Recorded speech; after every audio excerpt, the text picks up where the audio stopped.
হেডলাইনটা চমক দেওয়ার মতোই। ভারত বিশ্বকাপের সেমিতে খেলবে না, এটা কি হতে পারে? শেষ কবে ভারত সেমিতে যায়নি? এটা মনে করাও কষ্টসাধ্য। যেখানে এখন আইসিসি ইভেন্টে ভারতকে হারানোই অসম্ভব, সেখানে ভারত কিনা বিশ্বকাপের সেমিতে যাবে না। 2021 সালের টি-20 বিশ্বকাপে গ্রুপ পর্বে বাদ পড়া ছাড়া 2012 সালের টি-20 বিশ্বকাপে সব শেষ সেমিতে যেতে পারেনি ভারত। এরপর 2013 সালের চ্যাম্পিয়ন্স ট্রফি জয়, 2014 সালের টি-20 বিশ্বকাপের ফাইনালিস্ট, 2015 ও ওয়ানডে বিশ্বকাপ ও 2016 টি-20 বিশ্বকাপের semifinalist Bharat, 2017 champions trophy final, 2019 one day বিশ্বকাপের সেমিফাইনাল। এরপর তো সব জায়গায় অন্তত সেমিতে ঠিকই পৌঁছে গেছে ভারত। আর তারাই কিনা এবার সেমিতে যাবে না, এমনই অবাক করা দাবি করেছেন সাবেক পাকিস্তানি ক্রিকেটার মোহাম্মদ আমির। টি-20 বিশ্বকাপের সুপার 8 পর্বের 8টি দল ইতোমধ্যেই নিশ্চিত হয়েছে।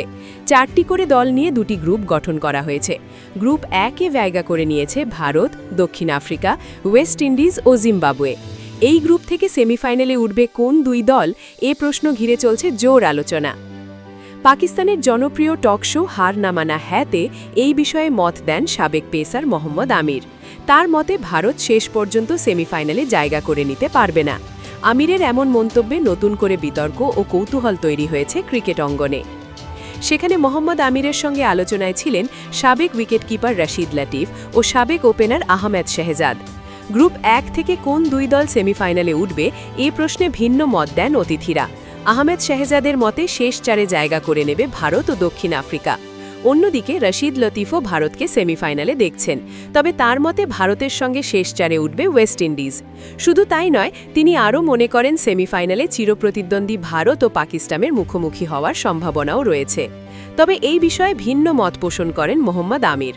তার বিশ্বাস গ্রুপ 1 থেকে সেমিফাইনালে উঠবে দক্ষিণ আফ্রিকা ও ওয়েস্ট ইন্ডিজ। ফ্র্যাঞ্চাইজি লিগে নিয়মিত খেলা এই বাঁহাতি পেসারের মতে ভারত শেষ 4-এ জায়গা করে নিতে পারবে না। ভারতকে সেমিফাইনালে না দেখার কারণ ব্যাখ্যা করতে গিয়ে তিনি বলেন, পাকিস্তানের বিপক্ষে ম্যাচ ছাড়া অন্য প্রায় সব ম্যাচেই ভারতের ব্যাটিংয়ে ধস নেমেছে। তার মতে সুপার 8 পর্বে প্রতিযোগিতা ও চাপও দুটোই আরও বেড়ে যাবে। আর দক্ষিণ আফ্রিকা ও ওয়েস্ট ইন্ডিজ যেভাবে খেলছে তাতে তারা যে কোনো দলকে হারানোর সামর্থ্য রাখে। আমির যখন নিজের মত তুলে ধরছিলেন, তখন সঞ্চালক আলোচনায় জিম্বাবুয়ের বিষয়টিও আনেন। অস্ট্রেলিয়া ও শ্রীলঙ্কার মতো শক্তিশালী দলকে হারিয়ে বি গ্রুপের চ্যাম্পিয়ন হিসাবে সুপার 8-এ জায়গা করে নিয়েছে জিম্বাবুয়ে। এই অবস্থায় প্রশ্ন ওঠে, তারা কি আবারও চমক দেখাতে পারবে? জবাবে আমির বলেন, টি-20 ক্রিকেটে নিশ্চিত করে কিছু বলা যায় না। এই সংস্করণে যে কোনো কিছু ঘটতে পারে। তবে কি এবার আগেই বিদায় নেবে ভারত, নাকি ভুল প্রমাণ হবে না আমির?